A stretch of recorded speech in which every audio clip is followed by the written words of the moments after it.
우리 말씀을 보겠습니다. 우리 창세기 9장 18절부터 28절입니다.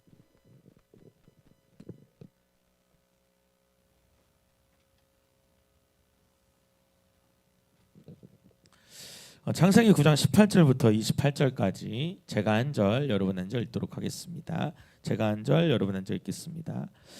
방주에서 나온 노아의 아들들은 셈과 함과 야벳이며 함은 가나안의 아버지라. 노아의 이 세 아들로부터 사람들이 온 땅에 퍼지니라. 제가 일어나라고 안 했습니까? 다 같이 일어나서 읽도록 하죠. 네, 다시 읽겠습니다. 방주에서 나온 노아의 아들들은 셈과 함과 야벳이며 함은 가나안의 아버지라. 노아의 이 세 아들로부터 사람들이 온 땅에 퍼지니라. 노아가 농사를 시작하여 포도나무를 심었더니 포도주를 마시고 취하여 그 장막 안에서 벌거벗은지라. 가나안의 아버지 함이 그의 아버지의 하체를 보고 밖으로 나가서 그의 두 형제에게 알림해 셈과 야벳이 옷을 가져다가 자기들의 어깨에 메고 뒷걸음쳐 들어가서 그들의 아버지의 하체를 덮었으며 그들이 얼굴을 돌이키고 그들의 아버지의 하체를 보지 아니하였더라. 노아가 술이 깨어 그의 작은 아들이 자기에게 행한 일을 알고 다 같이 읽습니다. 이에 이르되 가나안은 저주를 받아 그의 형제의 종들의 종이 되기를 원하노라 하고. 아멘. 자리에 앉아 주셔도 되겠습니다. 우리 앉으면서 우리 선포했으면 좋겠는데 우리 이렇게 오늘 선포가 제가 요거 광고 안 했죠 지금. 죄송합니다. 오늘 광고가 많아가지고 여러분 저희가 선포 캘린더를 만들었습니다. 그래서 여기 보시면 요 선포 캘린더가 2달치가 이렇게 나와 있습니다. 그래서 오늘부터 7월 2일까지 나와 있으니까 여러분 가져다가 오늘은 4가지 색깔로 만들었으니까 원하는 색깔로 가져가서 선포하시면 되겠습니다. 오늘 선포는 나는 십자가만을 자랑하는 자입니다. 요 선포입니다. 우리 10번 우리 가슴에 손을 얹고 눈을 감고 선포합니다. 나는 십자가만을 자랑하는 자입니다. 요겁니다. 시작. 나는 십자가만을 자랑하는 자입니다. 나는 십자가만을 자랑하는 자입니다. 나는 십자가만을 자랑하는 자입니다. 나는 십자가만을 자랑하는 자입니다. 나는 십자가만을 자랑하는 자입니다. 나는 십자가만을 자랑하는 자입니다. 나는 십자가만을 자랑하는 자입니다. 나는 십자가만을 자랑하는 자입니다. 나는 십자가만을 자랑하는 자입니다. 우리 마지막으로 나는 십자가만을 자랑하는 자입니다. 우리 옆에 사람한테도 한번 선포할까요? 당신은 십자가만을 자랑하는 자입니다. 아멘. 감사합니다. 저희가 이제 사랑이라는 주제로 설교를 하고 있습니다. 우리가 첫 번째는 하나님 사랑, 그리고 지난주에는 자녀를 향한 사랑, 오늘은 부모에 대한 사랑에 대해서 우리가 이야기를 나눕니다. 어버이 주일로는 다음 주에 지킬 건데 제가 다시 말씀드리지만 어버이날이 지났는데 어버이 주일을 지키는 게 좀 안 맞는 것 같아가지고 메시지라도 미리 들어야 어버이날 행동을 할 것 같아서 미리 말씀을 전하는 겁니다. 보통 이제 교회에서 이런 특별 설교라든지 또 주제 설교를 하다 보면 이런 게 좀 있습니다. 행사를 하는데 그냥 행사를 해요. 왜 하는지, 무슨 의미가 있는지를 잘 몰라요. 그러니까 부활절이면 왜 이 부활절이 중요한지, 또 성탄절이면 그럼 성탄절이 우리한테 의미하는 게 뭔지 이런 거를 명확히 알고서 해야 되는데 자꾸 우리가 겉으로 치장하고 그리고 행사를 하는데 집중을 하게 됩니다. 그래서 저 개인적으로는 우리가 이 행사 혹은 특별 설교를 할 때 분명한 이유와 우리의 역할을 알았으면 좋겠다는 생각이 좀 있습니다. 그러니까 우리가 이 어버이날 우리가 어떻게 지내는 게 기독교적으로 맞는 건지 그런 것들을 우리가 좀 명확히 알았으면 좋겠고요. 근데 이제 교회에서 보통 어버이 주일 때 또 어린이 주일 때 하는 설교들이 있습니다. 근데 조금 더 와닿는 설교를 좀 하고 싶어서 이번 주에 이 지난주도 그렇고 본문을 선택하는데 시간이 꽤 많이 걸렸습니다. 오늘 이 노아의 방주 사건 이후에 이제 노아가 실수하는 이야기인데 이 이야기가 여러분 어쩌면 어버이 주일 때 이 부분을 설교하는 교회가 뭐 흔치는 않을 것 같아요. 보통 이제 어버이 주일 때 하는 설교들이 있으니까 뭐 내 부모를 공경하라, 뭐 어린이 주일 때는 뭐 아이를 노엽게 하지 마라 정해져 있거든요. 근데 그게 아니라 좀 다른 관점에서 이 부분을 좀 같이 바라봤으면 좋겠습니다. 우리 18절 한번 읽어보겠습니다. 18절 시작. 방주에서 나온 노아의 아들들은 셈과 함과 야벳이며 함은 가나안의 아버지라. 여러분 알다시피 여러분 하나님이 이제 이 인류를 창조하셨는데 너무 이들이 뭐하니까 타락하니까 하나님이 뭘로 심판해요? 물로 심판하십니다. 물로. 그래서 대홍수를 일으켜요.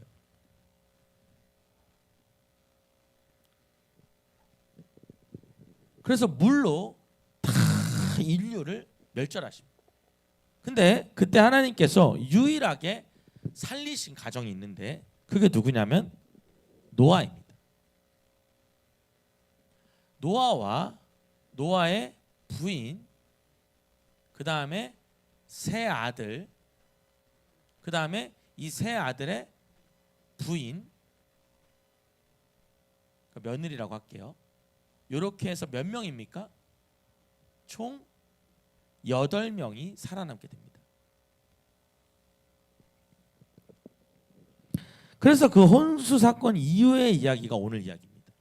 자, 그러면 18절을 읽어보면 방주에서 나온 노아의 아들들, 그러니까 홍수가 다 끝났어요. 다 죽었어요.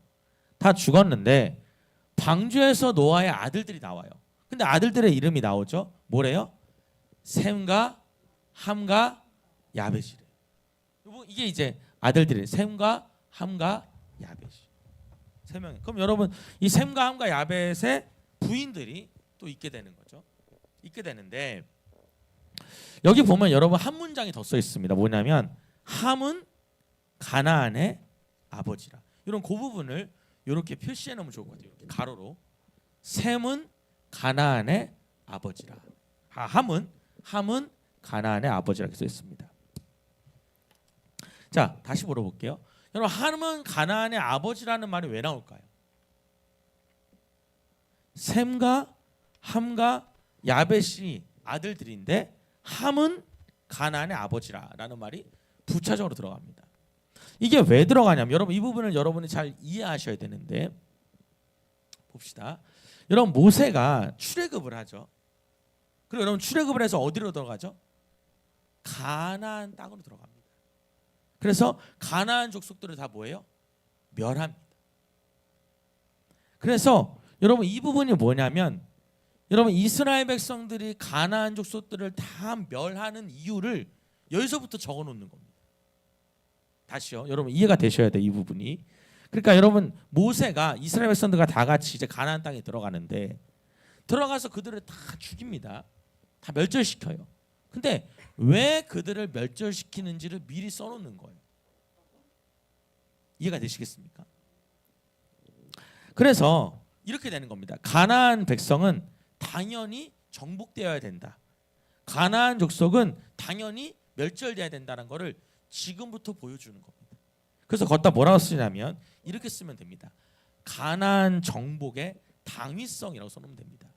이 오늘 이야기가 가나안 족속들을 왜 하나님이 멸절시켜에 대한 당위성이 여기 미리 나옵니다. 가나안 멸절의 가나안 정복의 당위성이다. 그리고 여러분 이 가나안을 왜 우리가 정복하게 되는지를 오늘 이야기를 통해서도 시작이 되는 거예요. 자, 그럼 19절 한번 읽어보겠습니다. 19절 시작.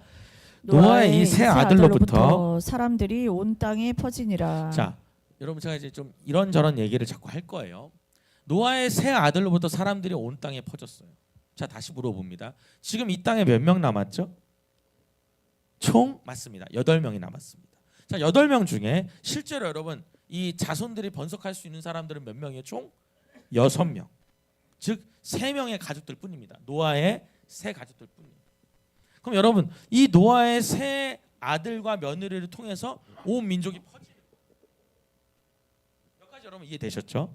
자, 근데 문제는 뭐냐면 제가 이런 질문을 받게 됩니다. 우리 제 동생이 노희성 목사인데 여러분 요번에 보셨죠, 부흥회 때. 근데 노희성 목사님 아들이 이제 하준이라고 우리 조카인데 하준이가 명절 때 이런 질문을 저한테 하는 거예요. 아마 아빠 엄마한테 물어봤나 봐. 근데 대답을 못 들으니까 저한테 물어본 거예요. 그래서 지인 전우사님이 우리 재수 씨가 그러는 거예요. 큰아버지한테 한번 물어봐 하준아, 그렇게 물어보는 거예요. 그래서 하준이가 질문을 하는데 무슨 질문이냐면 이거에 대한 질문이었습니다. 뭐냐면 이런 질문이었어요. 큰아버지, 노아의 홍수 이후에 하나님의 대홍수 이후에 모든 인류가 다 죽었지 않습니까? 다 죽었는데 그럼 여러분 이 아들만 셋, 며느리 셋 남았잖아요. 그러면 이 세 명이 민족을 다 만들려면은 근친상간이 아니냐는 거예요. 근친상간이 맞아요, 틀려요? 맞잖아요. 다 가족이잖아요. 가족들끼리 지금 여러분 이제 민족을 번식시키는 거잖아요. 그러면 여러분 우리가 근친상간은 왜 금하죠? 유전적인 문제로 인해서 열성한 유전자가 나오기 때문입니다. 그러니까 자꾸 뭔가 이렇게 건강한 사람이 아니라 아픈 사람이 나오기 때문에 근친상간을 막는단 말이에요. 그 질문을 저한테 지금 하는 거예요. 그러니까 제가 순간 벙 뛴 거죠. 대답 못 하는 거예요. 그래서 제가 뭐라 그랬냐면 하나님이 하셨다. 이렇게 대답을 했습니다. 더 이상 할 말이 없는 거예요. 근데 여러분 제가 이제 요거를 요번에 다시 한번 찾아봤습니다. 정말 그러네. 근친간에 이렇게 결혼을 하면은 이게 문제가 생길 텐데 유전자적으로. 그런데 우리가 여러분 이제 이거에 대해서 제가 답을 좀 찾아봤습니다. 첫 번째는 뭐냐면 간단하게 여러분 메모해 놓어도 좋을 것 같아요. 여러분 근친상간이라고 하는 게 어디 나오냐면 레위기 18장에 나옵니다. 레위기 18장에 근친상간을 막는 조항이 나옵니다.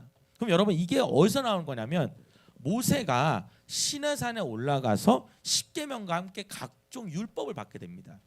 그게 이제 여러분 그 중에 하나가 근친상간을 막는 거거든요. 자, 그럼 여러분 이렇게 보면 돼요. 이 노아의 홍수 이때는 근친상간이라는 법이 있었다 없었다? 없었다는 거 이때. 언제 있었어요? 모세가 계시를 받을 때부터 있었던 거예요. 이해가 되십니까? 그 전까지는 가까운 가족끼리 이런 관계를 맺으면 안 된다는 게 없었습니다. 모세가 처음 받은 거예요. 그래서 그게 기록되어 있는 게 레위기 18장인 거죠. 자, 좋아요. 어쨌든 법적인 거는 이해가 됐습니다. 자, 문제는 뭐냐면 유전적으로 문제가 되는 거죠. 그럼 근친간에 이렇게 가족이 되면 잠자리를 하면은 이게 아이가 안 좋을 텐데. 그러면 여러분 이걸 찾아보니까 어떻게 나오냐면 여러분 인류 초기에는 유전적인 결함이 없었다는 겁니다. 이게 이제 두 번째 메시지입니다. 하나님이 처음 우리를 창조하실 때는 유전적인 문제가 없었어요. 그러니까 근친간에 결혼을 해도 문제가 없는 거예요. 그럼 이게 언제부터 문제가 되냐면 우리의 죄의 문제와 환경 오염의 문제로 인해서 근친간에 결혼을 하면서 유전자가 문제가 되기 시작하는 겁니다. 여러분 좀 납득이 되죠? 무슨 말인지 이해가 되십니까? 세 번째는 하나님이 이 부분을 지키셨다는 겁니다. 이 질서를. 왜냐하면 하나님이 명령하신 일이니까. 제가 여러분 우리 하준이가 질문했을 때 이렇게 대답했다면 참 좋았을 것 같아요. 미리 좀 알고 있어가지고. 다시 말씀드립니다. 근친상간이라는 제도는 원래 있었다 없었다? 원래 없었고 언제부터? 모세가 계시를 받고 나서부터 생기는 겁니다. 그 전까지는 그런 게 없어요. 근데 여러분 이 근친상간이 왜 생기냐면 여러분 잘 보셔요. 뭐 동성동본 이런 게 아니고요. 이 근친상간이 뭐냐면 여러분 그 레위기 18장을 읽어보면 참 읽을 수가 없습니다. 왜냐하면 이런 얘기예요. 고모랑 잠자리를 하고요. 아버지랑 잠자리를 하고 아버지의 아내랑 그러니까 엄마랑 잠자리를 하고 이런 얘기가 막 써 있습니다. 그래서 여러분 어떤 질서가 완전히 깨져 있는 이 가족 간에 지켜야 되는 어떤 윤리가 없어요. 그래서 하나님이 근친상간을 막으신 게 시작입니다. 이해가 되셨죠? 그리고 유전적으로도 그때는 잘못된 결함이 전혀 없었다. 하나님 처음 만드셨기 때문에 이런 부분들을 여러분들이 아시면 되겠습니다. 그러니까 여러분 막 퍼질 수 있어요, 없어요? 충분히 있다는 거죠. 자, 그다음 20절 한번 읽어보겠습니다. 20절 시작. 노아가 농사를 시작하여 포도나무를 심었더니 여러분 노아가 홍수가 싹 지나가고 나서 뭐 합니까? 농사를 집니다. 농부의 역할을 해요. 자, 그런데 뭘 져요? 포도나무를 심습니다. 포도나무를 심어. 그런데 문제가 생깁니다. 21절 한번 읽어볼게요. 시작. 포도주를 마시고 취하여 그 장막 안에서 벌거벗은지라. 자, 이제 노아가 포도나무를 심었는데 이제 그 포도 열매가 나올 거 아닙니까? 이제 그걸로 뭐 먹기도 하고 뭐 여러 가지를 했겠죠. 근데 그걸로 뭘 했냐? 포도주를 담근 겁니다. 근데 자기가 메이드 인 노아인데 노아가 그거를 만들어서 본인이 이제 드링크 한 거죠. 이제 드신 겁니다. 그래서 어떻게 됐어요? 취했어요. 그래서 제가 보기에는 노아도 이제 취하면 약간 벗는 버릇이 있었나 봐요. 그래가지고 싹 다 벗고 누워 있는 거예요. 이해가 되십니까? 자, 그러니까 노아가 뭐 먹고 포도주 마시고 다 벗고 있는 거예요. 아마 제가 보기엔 그게 노아의 어떤 그 주사가 아니었을까. 마시면 벗는 게 아니었을까. 뭐 어떤 사람은 뛰는 사람도 있고, 어떤 사람은 자는 사람도 있고, 어떤 사람은 막 애교 부리는 사람도 있다 그러더라고요. 여러분들도 뭐 그런 주사가 어떤 게 있는지 잘 모르겠습니다. 하여튼 뭐 근데 주사 때문에 벗은지는 잘 모르겠습니다. 어쨌든 그래. 근데 여러분 제가 물어볼게요. 노아가 어떤 사람이죠 원래?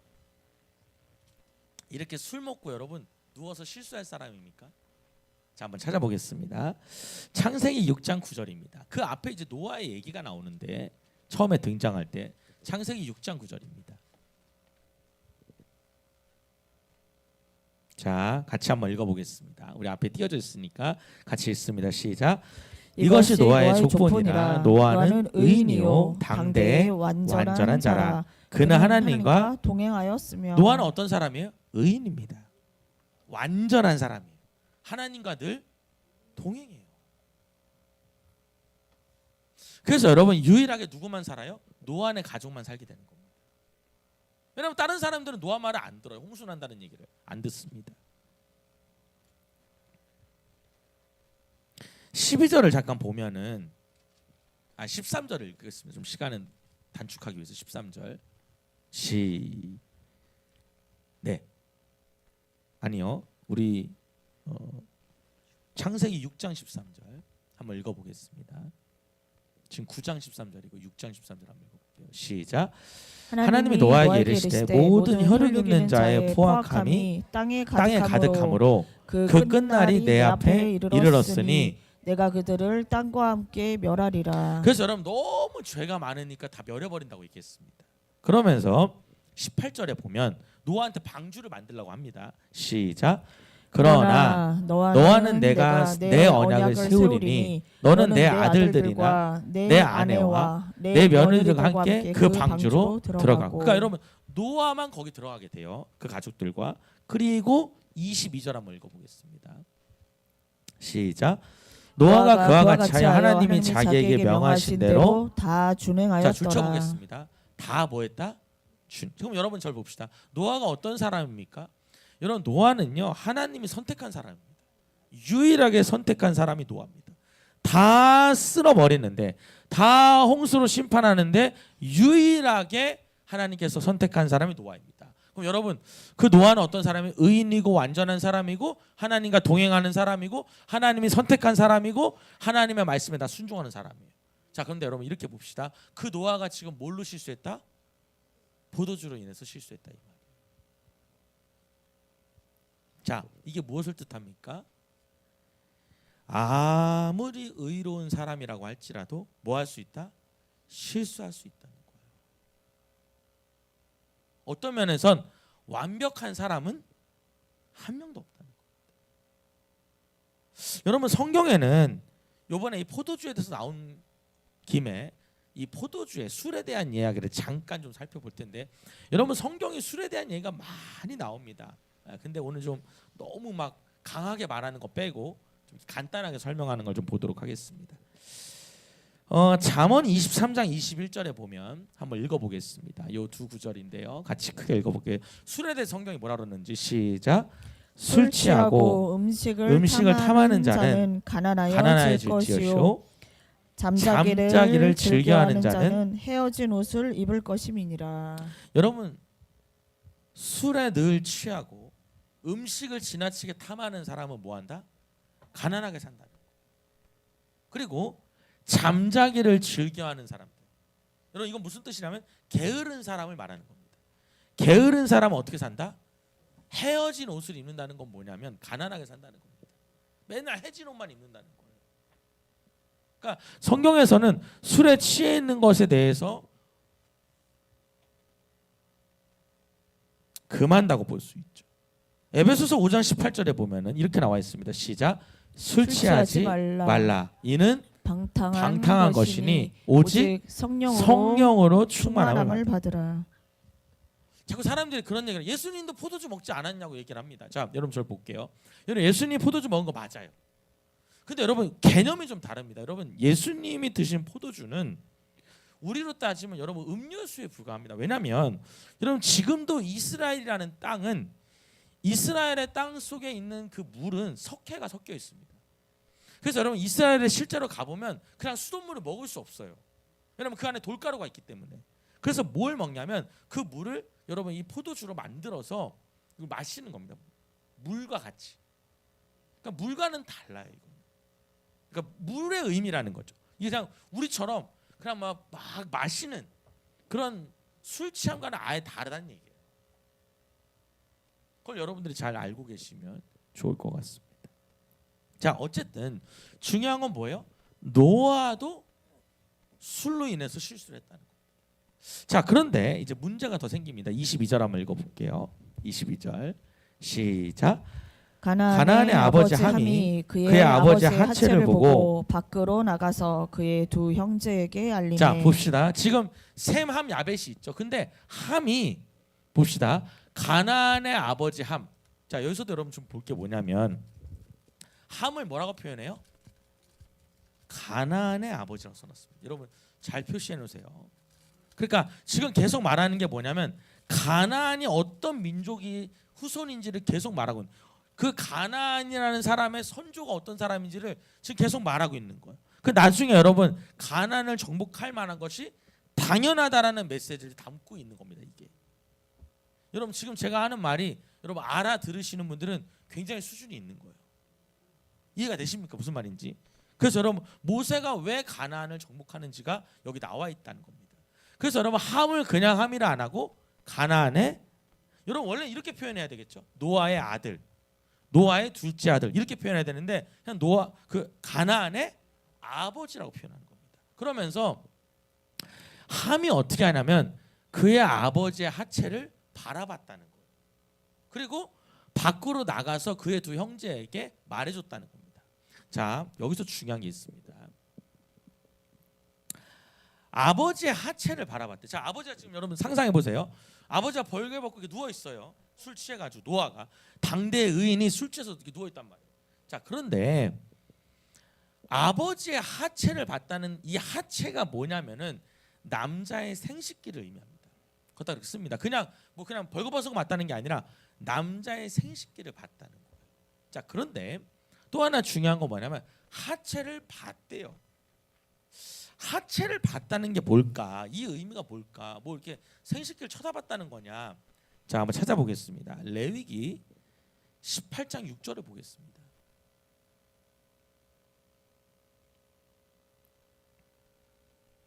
레위기 18장 6절을 보겠습니다. 같이 한번 읽어봅시다. 시작. 각 사람은 자기의 살부치를 가까이하여 그의 하체를 범하지 말라. 나는 여호와이니라. 여러분 이게 뭐냐면 근친상간을 금지하는 겁니다. 살부치랑 여기 보면은 하체를 범하지 말라고 써 있어요. 그럼 여러분 이게 쉬운 성경에 뭐라고 써놨냐면 성관계를 갖지 말라고 써 있습니다. 그러니까 여러분 봅시다. 가까운 가족끼리 성관계를 맺으니까 못하게 한 거 이게. 자, 밑에 조금 더 읽어볼게요. 7절 시작. 내 어머니의 하체는 곧 내 내 아버지의 아버지의 하체니 하체이니 너는 너는 범하지 그럼 여러분 말라. 어머니의 하체도 자녀가 범했다 이 말이에요. 성관계를 맺었다 이 말입니다. 그래서 계속 읽어볼게요. 시작. 그는 내 어머니인즉 너는 그의 그의 하체를 하체를 범하지 말지니라. 여러분 이 당시에 이런 윤리가 이랬다는 거예요. 엄마인데도 잠자리 한다 이 말입니다. 그리고 9절 읽어봅니다. 시작. 너는 내 내 자매 곧 곧 내 아버지의 딸이니 내 어머니의 딸이나 집에서나 다른 곳에서 출생하였음을 막론하고 그들의 하체를 범하지 말지니라. 그러니까 여러분 이 오빠 동생 간에도 이런 문제가 있는 거예요. 이걸 다 막았던 게 근친상간의 시작인 겁니다. 자, 다시 돌아볼게요. 그러면 하체를 바라봤다는 의미가 뭐냐면은 어떤 성적인 행위를 했을 수도 있다는 겁니다. 다시요. 여러분 이 함이요. 보세요.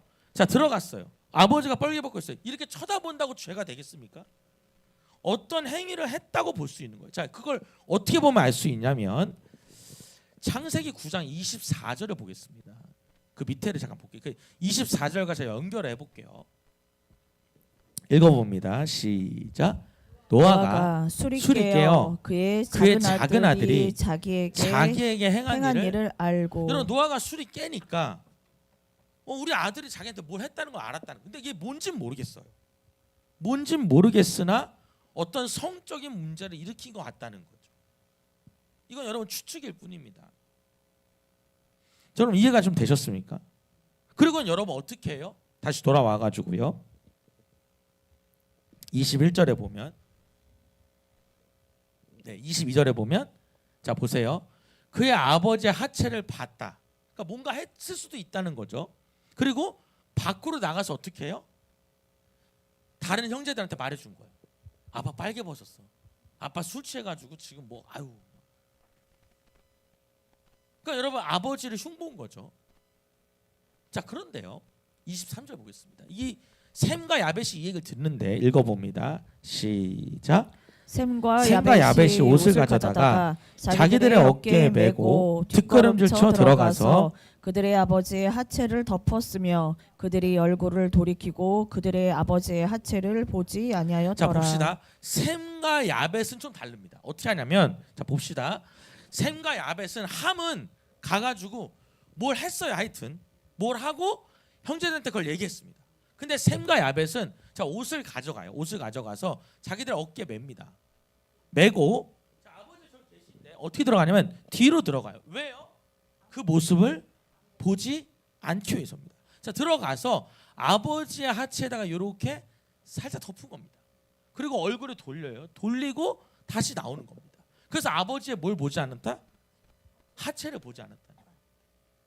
자 그러면 우리가 이걸 보면서 뭘 알 수 있냐면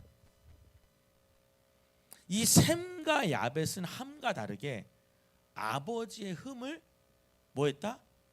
덮었다는 겁니다. 오늘 여러분 이 얘기하려고 여기까지 설명한 거예요.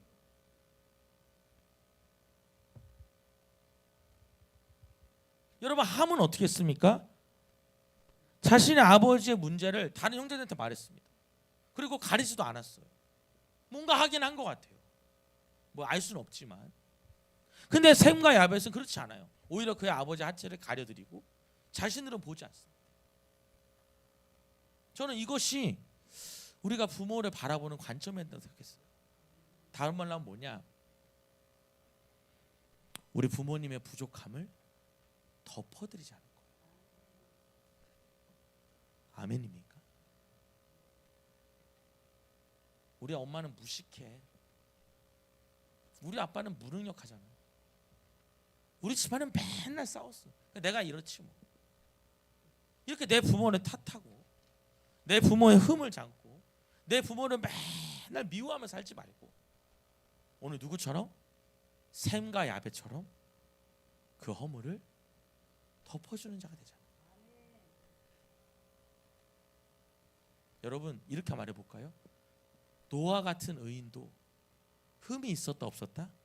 흠이 있었다는 거예요. 그럼 여러분 내 부모님은 흠이 없겠습니까?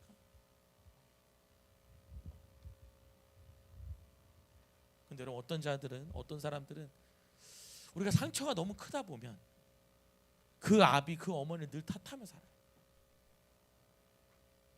우리 아빠가 돈 더 많았으면 좋았을 텐데, 우리 엄마가 좀만 똑똑했으면 좋았을 텐데. 여러분, 저는 우리 이번 어버이날, 또 여러분이 이번 기점을 통해서 여러분 부모를 어떻게 흠을 덮어주는 자가 되길 바랍니다.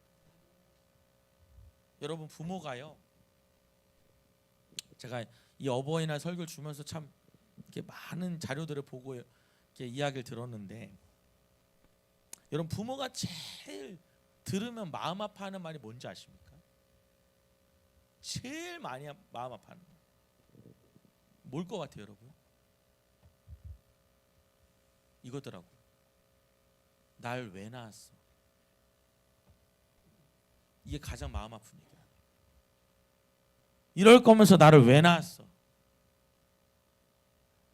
여러분, 나를 낳은 부모의 존재를 부정하는 거죠. 이따가 여러분 마지막에 내 부모가 정말 듣고자 하는 이야기도 우리가 나눌 거예요. 베드로전서 4장 8절 한번 봅시다. 베드로전서 4장 8절. 시작. 무엇보다도 뜨겁게 서로 사랑할지니 사랑은 허다한 죄를 덮느니라. 자, 여러분, 뜨겁게 사랑하는 게 뭡니까? 여러분 다 뜨겁게 사랑하셔서 결혼하셨죠? 이상합니다. 우리 교인들은 이 얘기만 하면 다들 고개를 숙여요. 여러분 다 뜨겁게 사랑하셨죠? 그래요. 다들 이렇게 냉랭하게 사랑하셨나 봐요. 여러분 뜨겁게 사랑하는 게 뭡니까? 막 가슴이 떨리고, 막 생각만 해도 설레고, 막 보고 있으면은 막 참을 수가 없고, 보고 있어도 또 보고 싶고. 그게 설레는 게 아니라, 그게 뜨거운 게 아니라, 뜨거운 게 뭐래요? 허다한 죄를 덮는 게 진짜 뜨거운 거라. 정말 내가 그 사람을 사랑한다는 건 그 사람 보고 싶어도 또 보고 싶고, 같이 있어도 또 있고 싶고, 평생 같이 있고, 이게 아니고 그 사람의 부족함을 덮을 수 있는 게 진짜 사랑이에요. 여러분, 저는 여러분들이 여러분의 부모의 흠을 덮을 수 있는 자가 되기를. 여러분 부모만의 문제겠습니까? 여러분의 가족들의 죄도, 여러분의 가족들의 흠도 덮어주는 사람이 되기를. 여러분 가족뿐이겠습니까? 여러분의 주변에 있는 사람들, 목원들의 흠도 덮어주는 자가 되기를. 우리 옆에 사람 선포해 볼까요? 다른 사람의 허물을 덮어주는 자가 됩시다. 다시요. 다른 사람의 허물을 덮어주는 사람이 됩시다. 에휴, 쟤는 안 돼. 에휴, 누구 닮았어? 누구 닮긴요? 하나님 닮았지.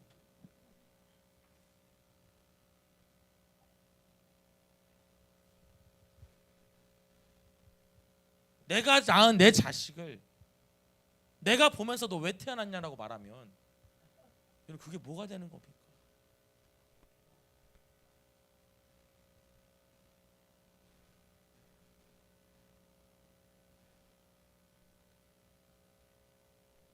내가 너를 왜 낳았는지 모르겠다. 내가 너 때문에 살 수가 없다. 이런 말을 여러분 한다면 그 자녀의 존재는 뭐가 되는 겁니까? 물론 여러분 너무 속상하니까, 너무 사랑하니까 하는 말이지만, 여러분 요즘의 아이들은 좀 그런 게 있대요. 속 깊이 듣지를 않는데 그냥 그 자체만 듣는다. 그 말의 뜻을 듣는 게 아니라 그냥 그 말 자체를 듣는다. 그래서 절대로 하면 안 되는 게 뭐냐면 나가 죽으라는 말이에요. 너 그럴 거면 나가 죽어. 나가. 그럼 진짜 여러분 이 아이들이 그걸 그대로 받아들인다. 여러분 진짜 사랑이 뭐라고요? 상대방의 흠을 덮을 수 있는 거예요.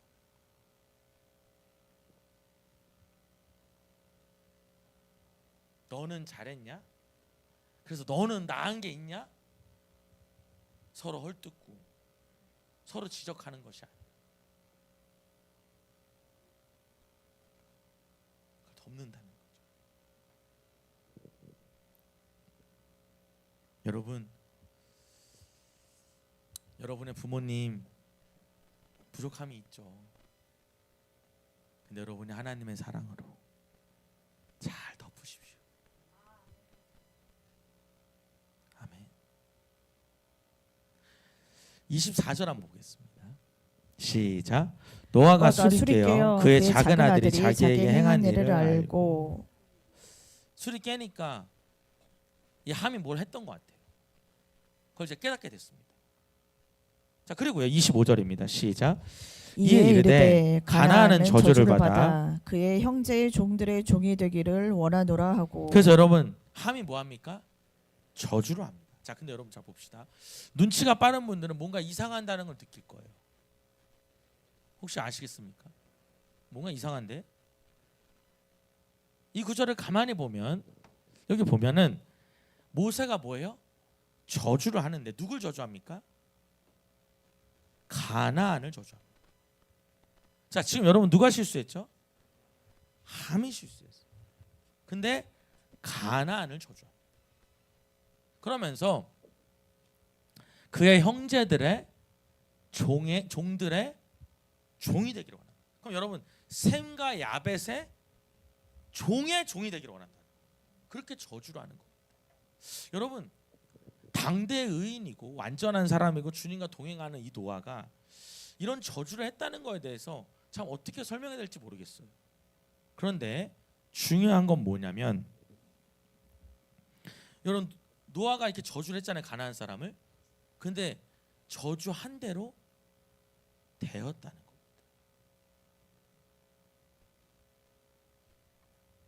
여러분 뭘 조심해야 돼요? 이 말을 조심해야 돼요. 이 노아가 저주한 대로 이 일이 그대로 일어나는데 한번 찾아보겠습니다. 여호수아 9장 22절입니다. 앞에 띄어져 있으니까 한번 읽어보겠습니다. 여호수아 9장 22절과 23절 시작. 여호수아가 그들을 불러다가 말하 이르되 너희가 우리 가운데 거주하면 어찌하여 심히 먼 곳에 왔다고 하여 우리를 속였느냐. 그러므로 너희가 저주를 받나니 너희가 대를 이어 종이 되어 다 내 하나님의 집을 위하여 나무를 떼며 물을 깃는 자가 되리라 하니. 아멘. 여러분 가나안 족속들이 이렇게 대접을 받습니다. 뭐가 돼요? 너희가 대를 이어 뭐가 된다? 종이 된다. 여러분 누가 말한 대로? 노아가 말한 대로 되는 거예요. 자, 또 있습니다. 열왕기상 9장 20절입니다. 솔로몬 시대에도 이런 일이 일어납니다. 읽어보겠습니다. 시작. 이스라엘 자손이 아닌 아모리 사람과 헷 사람과 브릿 사람과 히윗 사람과 여붓 사람 중 남아 있는 모든 사람 곧 이스라엘 자손이 다 멸하지 못하므로 그 땅에 남아 있는 그들의 자손들을 솔로몬이 노예로 역군을 삼아 오늘까지 이르렀어요. 여러분 솔로몬 시대에도 이 함의 족속들 가나안 족속들이 노예가 됩니다. 말한 그대로. 여기서 끝나는 게 아닙니다. 여러분 가나안 족속은요 역사적으로 보면 페르시아에서도 마게도냐에서도 로마 사람들한테도 종이 됩니다. 그리고 여러분 근세가 되면 이 함의 족속들이 여러분 흑인이라고 우리가 얘기를 하거든요. 이 흑인들이 뭘로 삽니까? 노예로 살아요. 여러분 여기 보시면 우리 불을 잠깐 꺼주시겠어요? 불을 꺼보면 여러분 이 셈, 함, 야벳이 이렇게 있는데 여기 보면은 이 부분 이 흑인들 지역이 함인 겁니다. 그래서 여러분 흑인들이 이 유럽으로 끌려가서 종노릇을 많이 하죠. 그리고 여러분 미국으로도 끌려가게 되잖아요. 여러분 여기 말한 대로 그대로 되는 거예요. 종들의 뭐가 된다? 종이 된다는 말이 그대로 됩니다. 그리고 여러분 여기 보시면은 셈이 보이시죠? 셈 그리고 위에 보시면은 야벳이 보입니다. 그럼 여러분 이 야벳이란 건 뭐냐면 이거 말고 태성학생 그 다음 사진 좀 보면 좋을 것 같아요. 함은 흑인들이 되고요. 그리고 야벳은 유럽 사람들 백인들이 되고요. 그 다음에 이 하나가 뭐죠? 셈은 이 아시아권 사람들이 되는 거예요. 황인종이 되는 거죠. 그래서 이렇게 여러분 갈라지게 되는 겁니다. 그래서 얘기한 거예요. 함한테 너는 다른 이 셈과 야벳이 뭐가 된다? 종들의 종이 된다는 말이 그대로 이루어져. 참 여러분 신기하죠.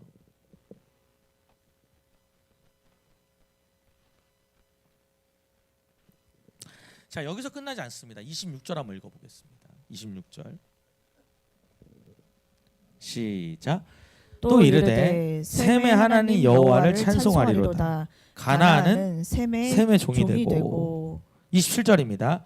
하나님이 야벳을 창대하게 하사 셈의 장막에 거하게 하시고 가나안은 그의 종이 되게 하시기를 원하노라 하였더라. 자, 여러분 지금부터 제가 하는 말 잘 들으셔야 됩니다. 이게 헷갈리시면 안 돼요. 함은 어떻게 된다고요? 흑인이라고 보시면 됩니다. 그리고 셈은 황인이라고 보시면 되고, 그다음 야벳은 백인이라고 보시면 돼요. 그렇게 우리가 보는데, 여기 보면은 26절을 보면은 셈의 하나님 여호와를 찬송하리로다 이렇게 말합니다. 자, 여러분 여기서 되게 중요한 게 나와요. 여러분 셈의 하나님 여호와를 찬양하라는 건 뭐냐면, 여러분 셈의 족속으로부터 누가 나오냐면 아브라함이 나옵니다. 여러분 그거 다 씁니다. 셈의 후손이 아브라함. 여러분 아브라함이 누굽니까? 하나님 믿는 백성의 시작입니다. 주님 오신 줄 알았습니다.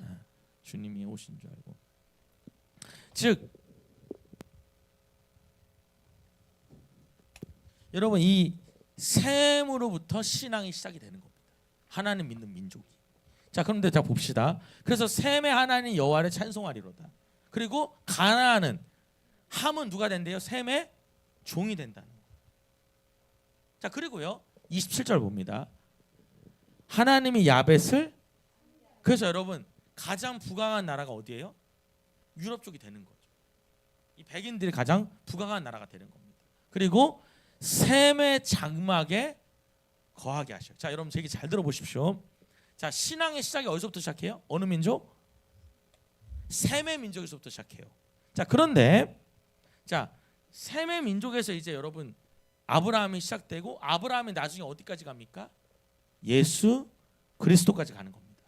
이해가 되시죠? 자, 그런데 예수님을 막 그 셈의 족속들이 믿다가 이것이 어디로 넘어갑니까? 유럽으로 넘어갑니다. 누굴 통해서요? 여러분 복음이 유럽으로 넘어가게 되는 계기가 있어요. 그게 누굽니까? 사도 바울입니다. 여러분 사도 바울이 아시아에 가겠다고 했는데 하나님 뭐라냐면, 아니 너는 빌립보로 넘어가라고 해서 유럽으로 들어가는 거죠. 그래서 뭐라고 썼냐면 셈의 장막에 들어가는 겁니다. 즉 뭐냐면 백인들이 누굴 처음으로 이 셈의 민족, 즉 하나님을 그들이 같이 거하게 되는 거예요. 이해가 되시겠죠? 그래서 그리고 가나안은 그의 종이 되게 하시기를 원하노라 이렇게 선포를 한 거예요. 그럼 여러분 말한 대로 그대로 된 거네요. 다시요. 여러분 셈은 하나님을 찬양한다. 그래서 예수 그리스도가 어디로부터? 셈의 민족으로부터 나오는 겁니다. 결국 아브라함과 예수 그리스도까지. 그리고 야벳은 창대하리라 하신 만큼 여러분 이 백인들이 말 그대로 세상을 많이 이끌어가게 되는 거죠. 그 다음에 함은 셈과 야벳의 종들의 종이 된다 해가지고 완전히 노예 생활을 하게 되는 겁니다. 여러분 저는 이렇게 표현하고 싶어요. 결국은 무슨 얘기냐면, 부모를 잘 모셨던, 부모의 흠을 덮었던 셈과 야벳은 뭘 받아요? 축복을 받았고, 그렇죠? 부모의 흠을 드러냈던 함은 저주를 받았다는 거예요. 여러분 이렇게 말해볼까요?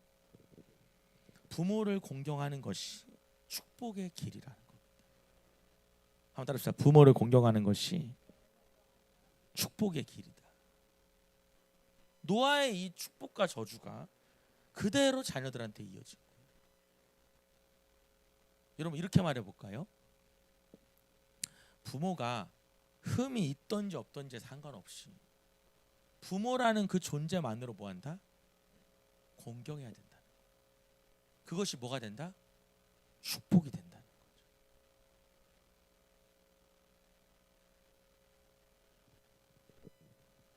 여러분 성경에는요 부모를 공경하면 축복을 받는다는 구절이 너무 많이 나옵니다. 자, 제가 지금 또 불러드릴 테니까 쭉 적어 나가시면 되겠습니다. 그리고 앞에 띄워드릴 거예요. 출애굽기 20장 12절입니다. 출애굽기 20장 12절 같이 한번 읽어보겠습니다. 시작.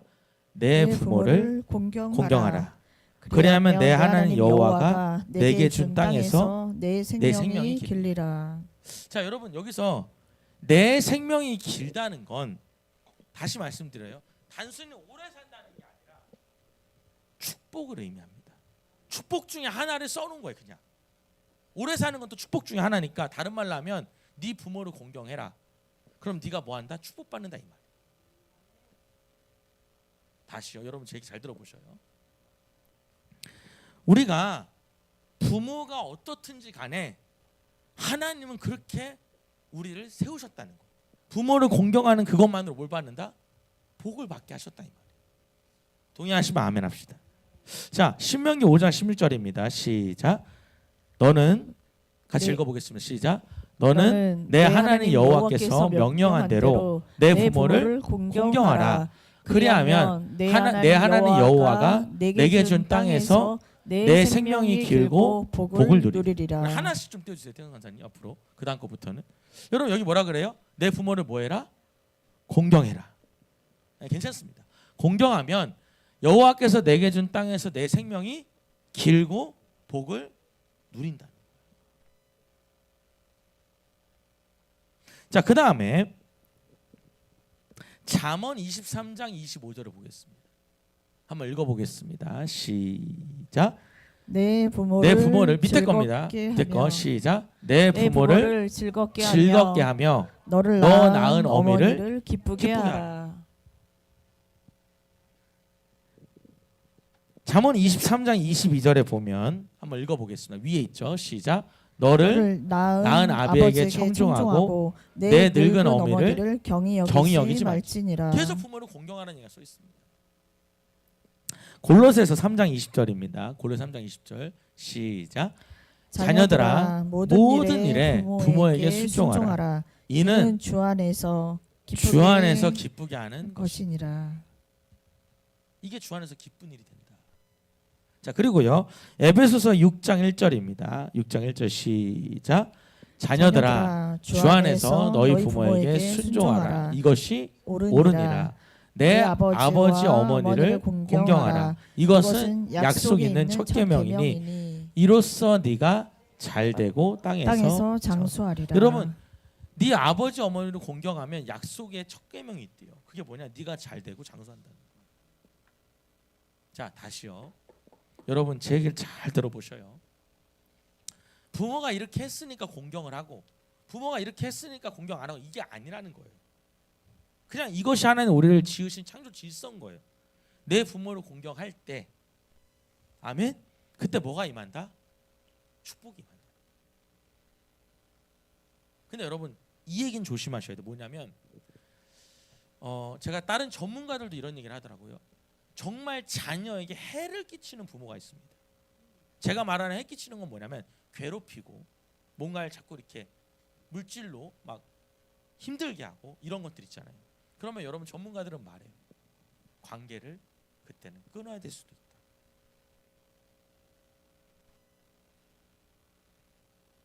근데 여러분 제가 말하는 건 뭐냐면 그런 어떤 아주 좀 이렇게 표현할게요. 일반적이지 않은 케이스를 제외하고는 내 부모가 물론 단점이 있지만 뭐 해야 된다?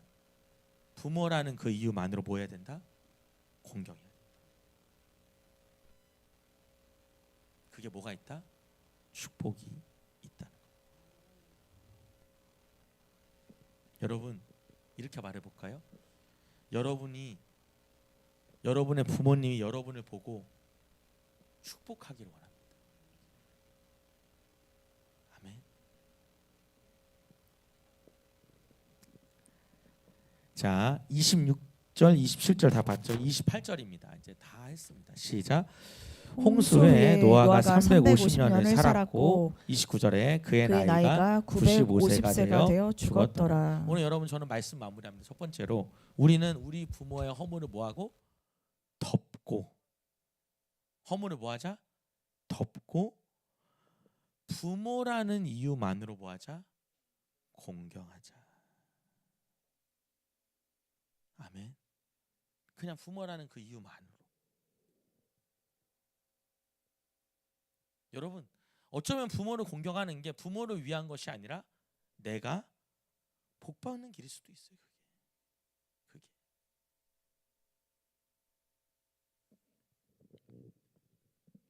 두 번째로 우리가 부모를 공경하는 복을 누리시기를 바랍니다. 아멘입니까? 자, 조금만 더 얘기를 마칠게요. 여러분, 부모를 어떻게 공경하는 게 좋을까요?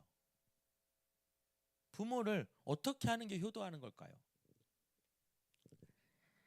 뭐 여러분 요번에 조사해 보니까 부모들이 원하는 가장 좋은 선물이 뭐라 그래요? 결국은 현찰이라고 말하더라고요. 현찰이라고.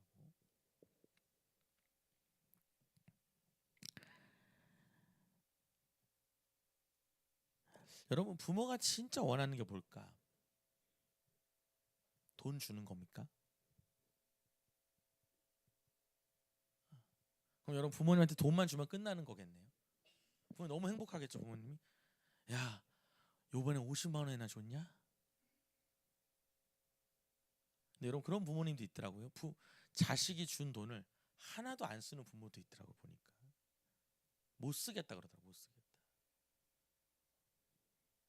그럼 여러분, 돈 주는 게 효도는 아닐 수도 있다는 거예요. 여러분, 부모님이랑 여행 가면은 가장 큰 효도를 한 겁니까?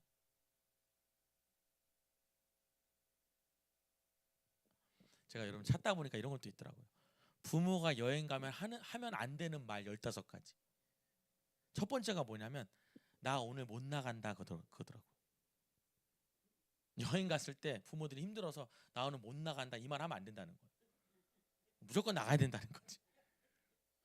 내 거 사지 마라 막 이런 말 있잖아요. 그런 말 하면 안 된다지. 그런 15가지가 있더라고요.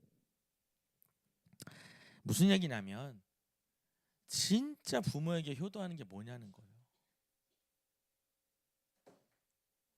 우리 영상을 좀 하나 보도록 하겠습니다. 우리 불을 좀 꺼보고요. 청파교회라고 하는 김기석이라고 하는 목사님, 우리 감리교 목사님이신데 이 목사님이 부모 공경에 대한 얘기를 잠깐 해주시는데 참 은혜가 있더라고요. 우리 불을 다 꺼주시고요. 준비가 되면 좀 같이 한번 보도록 하겠습니다. 한번 여러분 잘 보셔요. 좋은 살 먹는 거 좋아하시는데 좋은 것은 늘 남에게 남겨주곤 했던 거죠. 그게 이제 사랑입니다.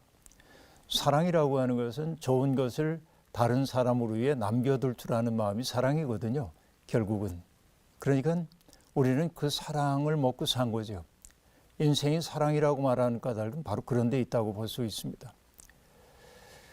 철이 든다고 하는 것은 비로소 그 부모님의 마음이 헤아려지기 시작하는 것이죠. 그러나 옛말에도 있는 것처럼 철이 드는 순간 우리는 작별의 시간이 다가왔다는 사실을 아주 아프게 자각하곤 합니다. 부모님이 기다려주시지 않죠. 이게 이제 우리를 후회에 가득 차게 만들긴 합니다만은 그렇게 부모님의 마지막 시간을 아름답게 만드는 것은 전폭적 사랑을 받았던 자녀들의 마땅한 책임이라는 생각이 듭니다. 어떻게 해야 그 시간이 아름다울 수 있을까요? 뭐 여행시켜드리고 맛있는 거 대접해드리고 이것도 뭐 물론 좋은 길이라고 볼 수 있겠어요. 그러나 무엇보다도 중요한 것은 내 부모님의 삶이 병중에 있음에도 불구하고 소중하게 자녀들에게 여겨지고 있다고 하는 것.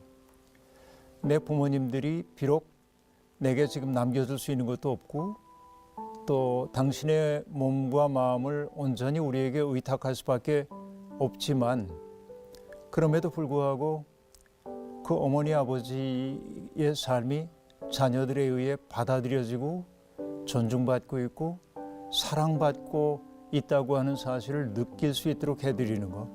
이것이 부모님에게 우리가 부모님의 마지막 순간에 해야 할 가장 중요한 일인 것 같아요. 물론 분주하기 때문에 많은 시간을 내고 또 수고하고 하는 이 일이 쉽지 않고 또 때때로 우리는 아직은 시간이 있다고 하는 생각을 품을 때가 있거든요. 그래서 갑자기 그분들이 떠나고 나면 이렇게 가실 줄 몰랐다고 말할 때도 있습니다. 그래서 아직 빛이 있는 동안에 어둠이 찾아오기 전에 우리가 해야 할 일을 해야 할 거다 하는 생각이 들고요. 다른 거 없습니다. 어머니 아버지의 삶은 참 소중한 삶이었습니다. 덕분에 제가 존재합니다 라고 하는 거 느끼게 해드려야 합니다. 예수님이 그러셨잖아요. 너희가 땅에서 맨 것은 하늘에서도 매일 것이고 땅에서 푼 것은 하늘에서도 풀릴 거다 라고 말했어요. 그래서 부모님과 자식 사이에도 긴밀한 이야기를 나눌 필요가 있습니다. 이러이러할 때 어머니 속상하셨죠. 이러이러할 때 나도 이렇게 속상했습니다. 그러나 돌이켜 생각해 보니까 그게 어머니 혹은 아버지가 내게 주셨던 사랑임을 이제 비로소 깨닫습니다. 그래서 마음속에 뭉쳐있던 응어리져 있던 것들을 하나둘 풀어내는 그런 과정이 부모님과의 마지막 시간에 가져야 할 소중한 일인 것 같고요. 무엇보다도 그분들이 내가 사랑의 분위기 가운데서 이제는 죽음을 맞이하겠구나. 이 느낌을 갖는 게 무엇보다도 필요하다는 생각이 들어요. 도종환 시인의 여기까지 볼 새 텐데요. 사랑이라고 하는 앞에만 좀 켜주세요.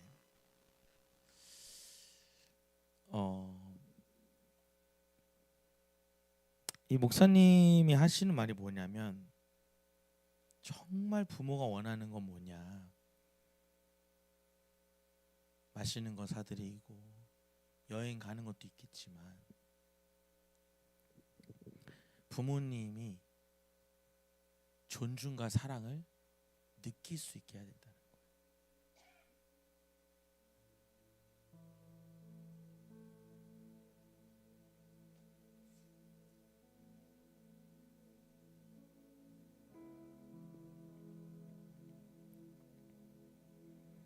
그러니까 부모가 자녀들이 나를 존중하는구나, 나를 사랑하는구나 하는 걸 느낄 수 있게 해줘야 된다. 그게 진짜 가장 부모들이 받는 큰 선물이라는 거. 부모들이 자녀한테 듣고 싶은 3가지 말이 있다 그래요. 여러분 잠깐 메모해놔도 좋을 것 같은데 꼭 기억하셔도 좋을 것 같고, 첫 번째는 뭐냐면 다 부모님 덕분이에요. 다 아빠 덕분이에요. 두 번째는 그동안 수고 많으셨죠. 아빠 그동안 수고 많으셨죠. 맞아요. 세 번째는 저도 아버지처럼 살고 싶어요. 저도 어머니처럼 살고 싶어요. 이 말이 가장 부모가 듣고 싶은 말이라는 거. 어떤 여행을 보내는 것보다, 어떤 맛있는 걸 먹이는 것보다 다 엄마 아빠 덕분이에요. 그동안 너무 고생 많으셨죠. 나도 그런 엄마 아빠를 닮고 싶어요.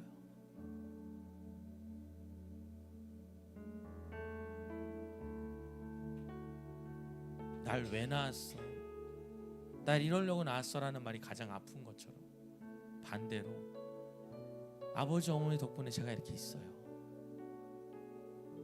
라고 그 아버지 어머니를 높여드릴 때 그게 가장 큰 효도고 사랑이다. 여러분 5월 8일 날 맛있는 거 사드려도 좋고 좋은 여행 가는 것도 좋고요. 근데 이 말은 꼭 했으면 좋겠어. 다 부모님 덕분이에요. 그동안 고생 많으셨어요. 나도 엄마 아빠처럼 살고 싶어요.